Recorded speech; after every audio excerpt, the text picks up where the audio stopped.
بسم اللہ الرحمن الرحیم۔ سامعین اکرام، آپ سن رہے ہیں اردو کہانی بدرو، جس کے مصنف ہیں عبدالرب بھٹی، اور یہ اس سلسلے کی قسط نمبر 13 ہے۔ مجھے امید ہے آپ کو میری یہ کاوش پسند آ رہی ہوگی۔ آپ نے اگر ابھی تک میرا چینل کہانی گھر سبسکرائب نہیں کیا تو ابھی میرے چینل کو سبسکرائب کر کے بیل نوٹیفیکیشن آن کر دیجئے تاکہ آنے والی ہر نئی کہانی کی اطلاع بر وقت آپ تک پہنچ سکے۔ ناصر کو سب سے زیادہ اس بات کی تشویش تھی کہ ڈھوک پورا کے سرائے کی مالک کلاوتی نے یہ سنسنی خیز انکشاف کیا تھا کہ سانسیوں کو حقیقت کا علم ہو چکا تھا کہ دو اجنبی ان کے مقدس جا فرموز کے بت کو پاش پاش کرنے کی نیت سے چمائی کے مندر میں داخل ہونے کا ارادہ رکھتے ہیں۔ چنانچہ وہ لوگ انہیں دیکھتے ہی موت کے گھاٹ اتارنے کی کوشش کر سکتے تھے۔ یہی سبب تھا کہ ناصر کچھ زیادہ ہی محتاط تھا۔ اگر ساجد کی ضرورت نہ ہوتی تو ناصر اسے پہلی فرصت میں لے کر واپس شہر کا رخ کرتا اور پھر خود اکیلا آ کر یہ کام سر انجام دیتا، لیکن اس مہم میں ساجد کی موجودگی لازمی قرار دی گئی تھی، کیونکہ بقول شہید نیک شاہ کی روح اس شیطان جا فرموز کا خاتمہ اس کے خاندان کا کوئی شخص ہی کر سکتا ہے، اور سرے دست اس خاندان کے صرف یہ دو بہن بھائی یعنی ساجد اور شگفتہ ہی زندہ بچے تھے۔ تاہم ناصر اس کی رہنمائی میں آخر تک اس کے ساتھ رہنا چاہتا تھا۔ وہ دونوں لگ بھگ کوئی 1.5-2 کلومیٹر پیدل چلتے رہے تھے۔ جنگل کا سلسلہ ابھی شروع نہیں ہوا تھا۔ وہ ابھی چھدری چھدری جھاڑیوں والے ناہموار میدان سے گزر رہے تھے۔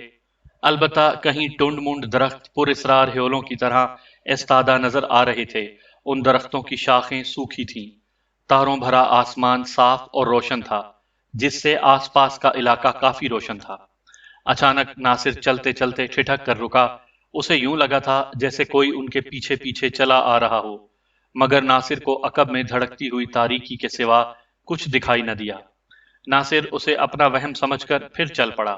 ناصر بھائی، میں تو بہت تھک گیا ہوں، کوئی ایسی جگہ تمہیں نظر نہیں آتی جہاں ذرا دیر سستا لیا جائے؟ ساجد نے چلتے چلتے قدرے ہانپتی ہوئی آواز میں کہا۔ ناصر نے رک کر دائیں بائیں دیکھا۔ قریب ہی اسے ایک موٹے سے تنے والا درخت نظر آ گیا۔ وہ ساجد کو لے کر وہاں جا پہنچا۔ قدرتی طور پر 2-3 موٹے تنے جڑ کر ایک وسیع پھیلاؤ رکھنے والے درخت کی شکل اختیار کر گئے تھے، مگر اس کی بھی ساری شاخیں سوکھی ہوئی تھیں۔ ایک پتا تک نہیں تھا، بالکل ٹنڈ منڈ درخت تھا۔ چاند کی طلسماتی ٹھنڈی روشنی میں خزاں رسیدہ درخت بڑا پر اسرار منظر پیش کر رہا تھا، جیسے کوئی بھاری بھرکم عفریت اپنے کئی ہاتھوں اور بازوؤں کو پھیلائے کھڑا ہو۔ وہ دونوں اس درخت کے موٹے اور کشادہ تنے سے پشت ٹکائے بیٹھ گئے۔ ناصر بھائی، ہم نے رات میں نکل کر کہیں غلطی تو نہیں کی؟ چند ثانیوں کی دھڑکتی ہوئی خاموشی کے بعد ساجد نے ناصر کو مخاطب کر کے کہا۔ نہیں، سانسیوں کی بستی میں داخل ہونے کا یہی وقت زیادہ مناسب رہے گا، ناصر نے جواباً کہا۔ لیکن ناصر بھائی، ہمیں ان کی آبادی میں جانے کی کیا ضرورت ہے؟ ہمیں تو صرف چمائی کے مندر تک ہی پہنچنا ہے، ساجد نے قدرے الجھے ہوئے لہجے میں کہا۔ تم نے شاید اس پجاری کی بات پر دھیان نہیں دیا تھا، ناصر بولا۔ چمائی کا مندر جس گھنے اور تاریک جنگل میں ہے، سانسیوں کی جھونپڑیاں بھی وہیں قریب میں واقع ہیں، تو گویا اس کا مطلب ہے کہ ہمیں ان کی آبادی کے بیچ سے گزرنا ہوگا۔ ساجد کے لہجے میں تشویش تھی۔ یقیناً، ناصر نے ہولے سے کہا۔ اچانک اسے سامنے والے ایک نسبتاً چھوٹے اور کم شاخوں والے ٹنڈ منڈ درخت کے عقب میں ایک سایہ حرکت کرتا دکھائی دیا۔ ناصر بری طرح ٹھٹکا۔ یہ کون ہے؟ وہ بے اختیار بڑبڑایا۔ اس کی دھڑکتی نظریں ہنوز اسی درخت پر مرکوز تھیں۔ کون ہے ناصر بھائی؟ ساجد نے جلدی سے پوچھا۔ تم یہاں ٹھہرو، میں دیکھتا ہوں۔ مجھے سامنے والے درخت کے عقب میں کوئی چھپا ہوا محسوس ہو رہا ہے، ناصر نے سرسراتی سرگوشی میں کہا، اور پھر اپنی جگہ سے اٹھ کھڑا ہوا۔ اس کے بعد وہ ساجد کو وہیں چھوڑ کر دھیرے دھیرے سامنے والے درخت کی جانب بڑھنے لگا۔ اس کا دل سینے میں تیزی کے ساتھ دھڑک رہا تھا۔ ابھی وہ درخت کے قریب پہنچا ہی تھا کہ اچانک اسے ایک ہلکی غراہٹ سنائی دی۔ وہ ٹھٹک کر وہیں رک گیا۔ اسے درخت کے موٹے تنے کے عقب میں چاند کی مدھم روشنی میں کوئی چھپا ہوا دکھائی دیا۔ وہ کسی جانور کا سایہ تھا، جس کی پچھلی دونوں ٹانگیں ماں دم صاف نظر آ رہی تھیں۔ ناصر کسی خونخوار درندے کے تصور سے اب الٹے پیروں پیچھے ہٹنے لگا۔ تب اچانک ہی وہ درندہ درخت کی آڑ سے برآمد ہوا، جسے دیکھ کر ناصر کے پورے وجود میں کپ کپی طاری ہو گئی۔ وہ ایک کالے رنگ کا شیر تھا۔ اس کی آنکھیں بہت چھوٹی اور چندی چندی تھیں، مگر ان میں بلا کی سرخی اور وحشت موجود تھی۔ ناصر اس سیاہ اور خونخوار درندے سے اس قدر خوفزدہ ہو گیا کہ اس کی آنکھیں لرزنے لگیں۔ نتیجتاً اس کے پیچھے ہٹتے ہوئے قدم لڑکھڑائے اور وہ اپنا توازن برقرار نہ رکھ سکا۔ وہ جیسے ہی بھر مٹی والی زمین پر گرا تھا، ٹھیک اسی وقت وہ سیاہ رنگ کا درندہ اپنی چندی چندی سرخ آنکھوں سے اسے گھورتا ہوا تیزی سے اس کی جانب لپکا۔ اس کے حلق سے غراہٹ ابل رہی تھی۔ ناصر کا خون خشک ہو گیا۔ اسے اپنی موت صاف نظر آنے لگی۔ موت کو سامنے پا کر اس کے اعصاب یکدم ہی جواب دے گئے تھے۔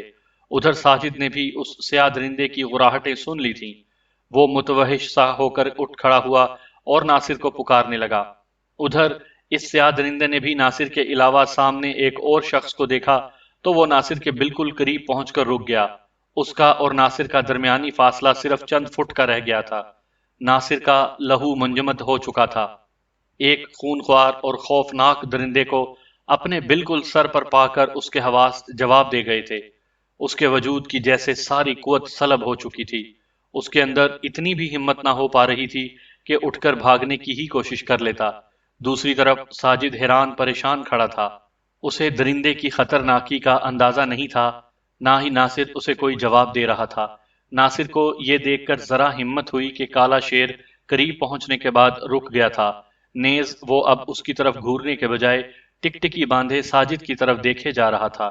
ناصر یہی سمجھا کہ شاید یہ کالا شیر اب ساجد پر جھپٹے گا، مگر وہ خود حیران تھا کہ کالا شیر اپنی جگہ سے ذرا بھی ٹس سے مس نہیں ہو رہا تھا۔ یوں ناصر نے ذرا حوصلہ پکڑا اور لیٹے لیٹے پیچھے کی طرف سے رکھنا شروع کر دیا، اور جیسے ہی وہ ساجد کے قریب پہنچا، ادھر کالے شیر نے بھی دھیرے دھیرے ان کی طرف بڑھنا شروع کر دیا۔ ناصر کی مارے دہشت سے ابھی تک گھگی بندھی ہوئی تھی۔ وہ پھٹی پھٹی آنکھوں سے اپنی طرف بڑھتے ہوئے کالے شیر کو تکے جا رہا تھا۔ اس شیر کی آنکھوں میں جانے کیسی مقناطیسی کشش تھی کہ ناصر گمسم سا ہو کر رہ گیا تھا۔ ساجد نے ناصر کی موجودگی کو محسوس کر کے اس سے دوبارہ کچھ پوچھنے کی کوشش کی تھی۔ بمشکل ناصر کے منہ سے بے ربط نکلا، شیر کیا؟ ساجد زور سے چلایا۔ اسی اثنا میں وہ کالا شیر ساجد کو گھورتا ہوا قریب آ گیا۔ تب ایک حیرت انگیز واقعہ رونما ہوا۔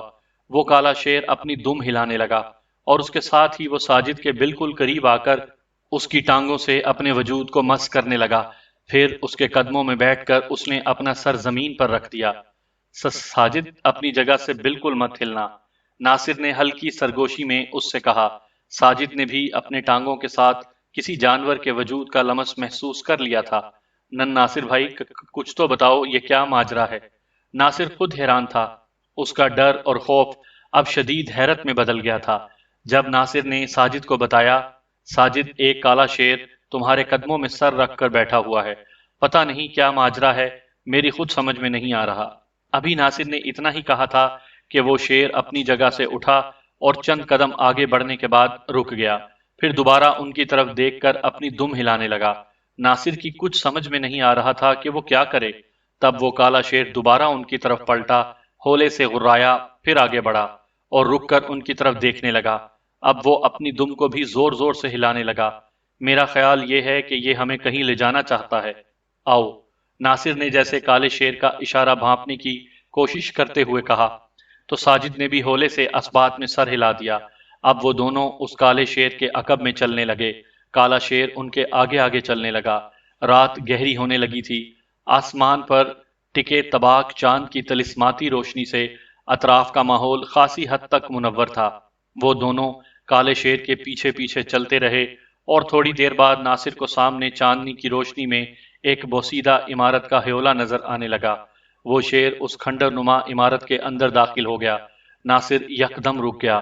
ساجد کے قدم بھی زمین میں گڑ گئے۔ ہم کہاں ہیں ناصر بھائی؟ ساجد نے پوچھا۔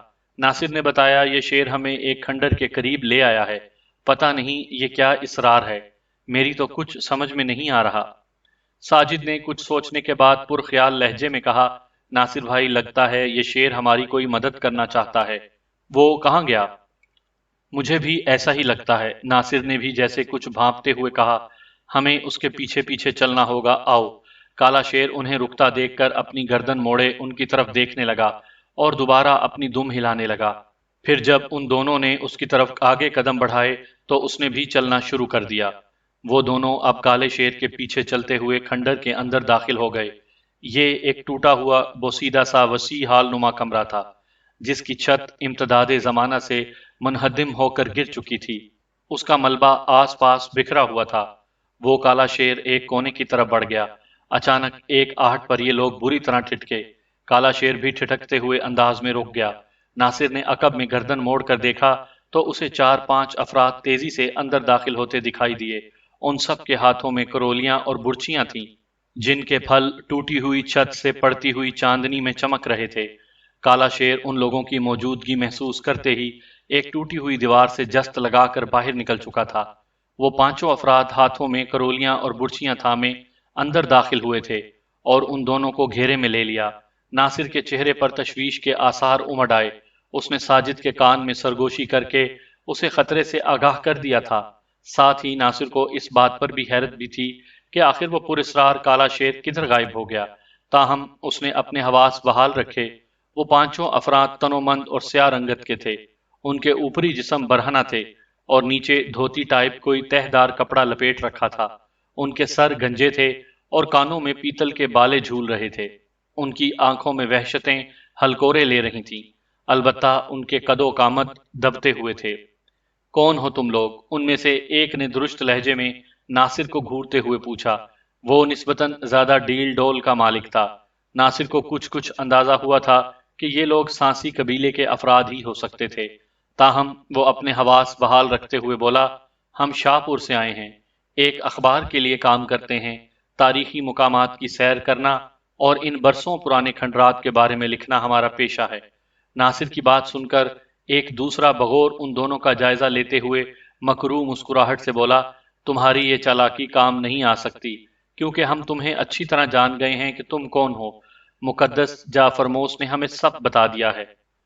اس کی بات سن کر ناصر اور ساجد کا دم خشک ہونے لگا۔ یہ دونوں ان 5 خونخوار سانسیوں کے گھیرے میں بری طرح پھنس چکے تھے۔ تم دونوں اب مرنے کے لیے تیار ہو جاؤ، تیسرے نے انہیں گھور کر غراتے ہوئے کہا، اور اس کے ساتھ ہی یہ 5 اپنے ہاتھوں میں برچیاں اور کرولیاں لہراتے ہوئے اپنا گھیرا تنگ کرنے لگے۔ ناصر کو اپنی موت صاف نظر آنے لگی۔ وہ تنہا اور نہتا تھا، ان 5 خونخوار اور تنومند سانسیوں سے نہیں لڑ سکتا تھا جو جعفرموس کے پجاری تھے۔ تب پھر اچانک کھنڈر کے اندر ایک دھاڑ گونجی۔ ان کی طرف بڑھتے ہوئے وہ 5 سانسی بری طرح ٹھٹکے۔ ٹھیک اسی وقت ایک درندے نے ان پر جست لگائی تھی۔ ناصر نے دیکھا یہ وہی پراسرار کالا شیر تھا۔ اس نے سب سے پہلے ایک سانسی کی گردن کو اپنے جبڑوں تلے نوکیلے دانتوں سے ادھیڑ ڈالا اور پھر دوسرے کو نوکیلے ناخنوں والا پنجہ مار کر اس کا چہرہ نوچ ڈالا۔ باقی تینوں سانسی کالے شیر کے مقابلے پر ڈٹ گئے۔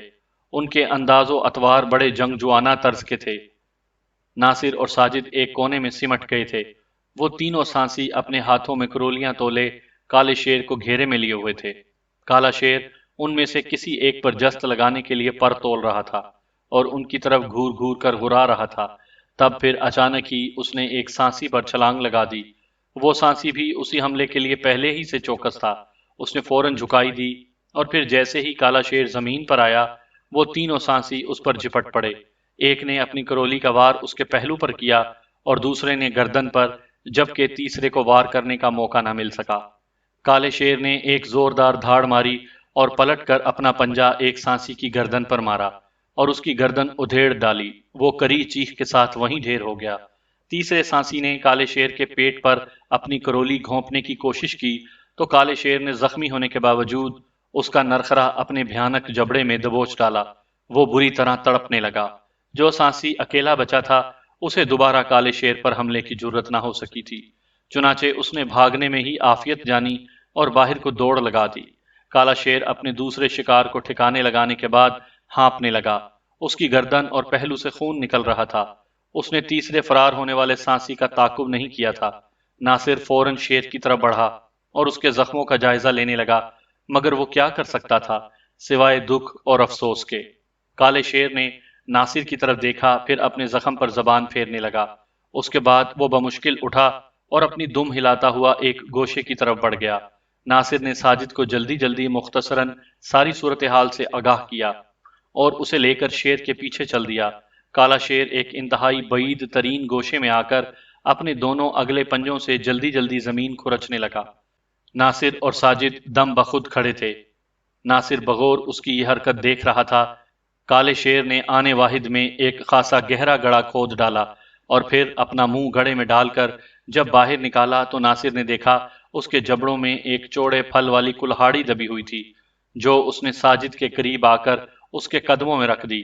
اس کے بعد ایک نظر ان دونوں کو باری باری دیکھا اور دھیرے دھیرے چلتا ہوا کھنڈر سے باہر نکل آیا۔ ناصر نے فوراً آگے بڑھ کر ساجد کے قدموں سے وہ کلہاڑی اٹھا لی اور اپنے دونوں ہاتھوں میں پکڑ کر بغور اس کا معائنہ کرنے لگا۔ اس کلہاڑی کا پھل تیز دھار تھا اور خاصا چوڑا بھی، لیکن دستہ بہت پرانی مگر مضبوط لکڑی کا تھا۔ مجموعی طور پر ناصر کو یہ کلہاڑی قدیم طرز کی محسوس ہوئی تھی۔ اس نے ساجد کو اس کے بارے میں بتایا۔ ساجد ذرا الجھ سا گیا۔ اس کی سمجھ میں نہیں آیا کہ آخر اس پراسرار کالے شیر کا اس کے قدموں میں یہ کلہاڑی رکھنے کا آخر کیا مقصد تھا، لیکن ناصر کچھ سمجھنے لگا تھا کہ اس کا کیا مطلب تھا، لہٰذا اس نے ساجد سے کہا، ساجد، اس کالے شیر نے یہ کلہاڑی صرف تمہارے قدموں میں رکھی تھی، جس کا ایک ہی مقصد ہو سکتا ہے کہ یہ کلہاڑی تمہارے لیے ہے اور جا فرموز کے بت کو صرف تم ہی مسمار کر سکتے ہو۔ لیکن ناصر بھائی، میں تو دیکھ نہیں سکتا، میں کس طرح اس کلہاڑی سے جا فرموز کے بت کو پاش پاش کر سکتا ہوں۔ اس کی بات سن کر ناصر نے اسے حوصلہ دیتے ہوئے کہا، ساجد، اللہ نے اب تک ہماری ساری رکاوٹیں دور کی ہیں، وہ آگے بھی ہماری پھر مدد کرے گا۔ میں بھی تو تمہارے ساتھ ہوں، مگر وہ کالا شیر کہاں چلا گیا؟ وہ کیا معاملہ تھا؟ ساجد نے پوچھا۔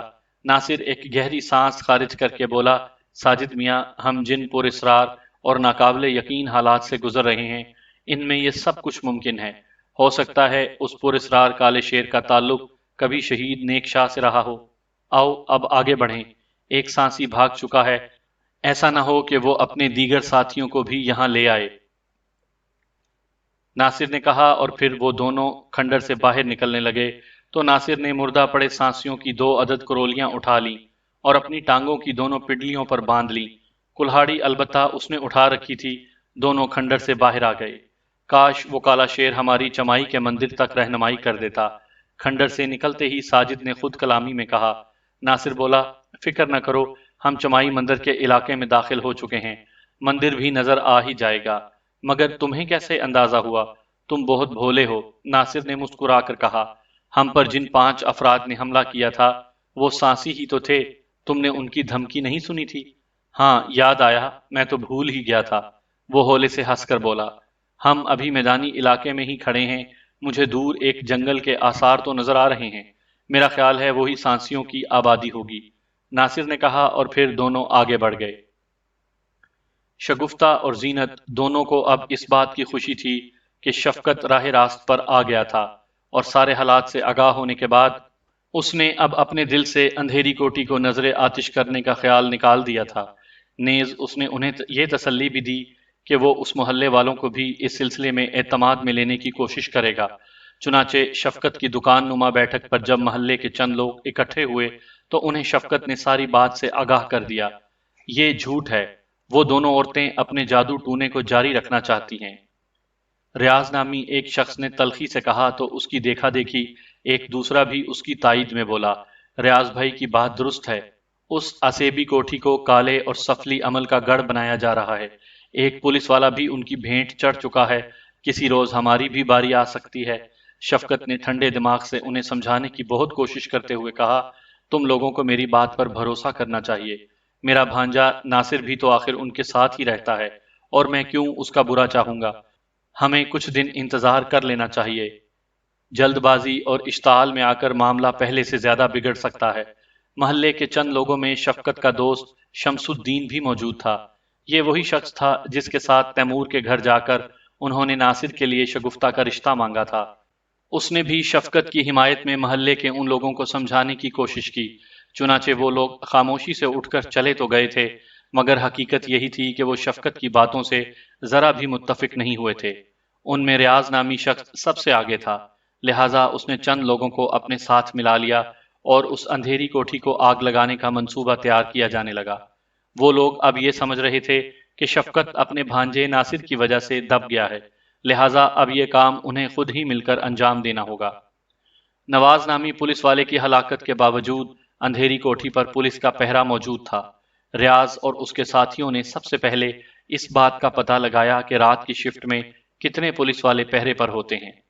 تب انہیں معلوم ہوا کہ رات کے وقت چونکہ شرپسندی کا زیادہ خطرہ تھا، اس لیے رات میں اب 5 پولیس والے تعینات کر دیے گئے تھے، جبکہ دن اور شام کی شفٹوں میں صرف 2 پولیس والوں کا پہرا ہوتا تھا۔ ریاض نے اس بات کو مد نظر رکھتے ہوئے اپنے ساتھ 6 افراد کو ملا لیا۔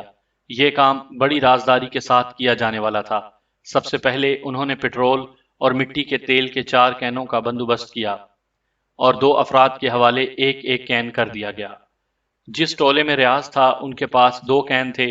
اب منصوبہ یہ تھا کہ ایک ٹولہ اندھیری کوٹھی کے عقب سے دیوار پھاند کر اندر داخل ہونے کی کوشش کرے گا، جبکہ دوسرا ٹولہ جنوبی دیوار سے نقب لگائے گا، جبکہ خود ریاض اور اس کے بقیہ 2 ساتھی کوٹھی کی دائیں جانب والی دیوار کو پھاندنے کی کوشش کریں گے۔ چنانچہ منصوبہ مکمل ہوتے ہی اس پر عمل شروع کر دیا گیا۔ کوٹھی کی اصل عمارت کے گرد 4 دیواری زیادہ بلند نہ تھی، تاہم پھر بھی اسے نقب لگا کر ہی پھاندا جا سکتا تھا۔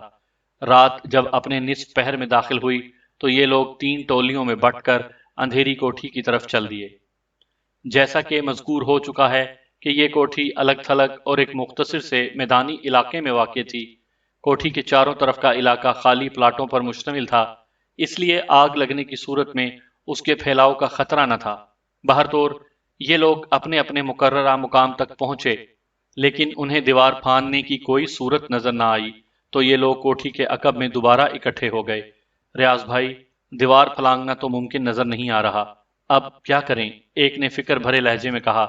ریاض سرگوشی میں جواباً بولا، ہمت کیوں ہارتے ہو؟ ضروری نہیں کہ اب ہم سب لوگ ہی اندر داخل ہوں۔ اگر کسی طرح 2 افراد بھی ہمت کریں تو اندر کود سکتے ہیں۔ مگر کیسے؟ دوسرے نے پوچھا۔ ہم خود سیڑھیاں بن سکتے ہیں، ریاض نے کہا۔ پھر انہیں سمجھانے لگا۔ وہ سب ریاض کی ذہانت کے قائل ہو گئے۔ اب طے یہ کیا گیا تھا کہ صرف ریاض اور اس کا ایک ساتھی اندر داخل ہوں گے۔ بعد میں رسی کی مدد سے پٹرول کے گیلن اوپر کھینچ لیے جائیں گے، لہٰذا ایسا ہی کیا گیا۔ سب سے پہلے عقبی دیوار کے سہارے ایک نسبتاً تنومند شخص کو کھڑا کر دیا گیا، پھر اس کے کاندھوں پر ایک دبلے پتلے شخص کو سیدھا کھڑا کر دیا گیا۔ اس کے بعد ریاض مزید 2 آدمیوں کے سہارے اس دبلے شخص کے کاندھوں پر ٹک گیا۔ وہاں سے اس نے اپنے دونوں ہاتھ منڈیر پر پھنسا لیے اور اپنے وجود کو بازوؤں کے سہارے اوپر کر دیا۔ پھر اسی طرح دوسرے شخص کو بھی اوپر لاد کر دیوار کی منڈیر تک پہنچا دیا گیا۔ اس کے بعد ایک رسی کے ذریعے پٹرول کے 2 گیلن بھی اوپر کھینچ لیے گئے۔ ریاض اور اس کا ساتھی اندر پائیں باغ میں کود گئے، مگر اس سے پہلے وہ دونوں گیلن اندر اتار چکے تھے۔ چند ثانیے وہ گھنے پودوں میں دم سادے دب کے بیٹھے رہے۔ پھر اس کے بعد ریاض سرگوشی میں اپنے ساتھی کو ہدایت دینے لگا۔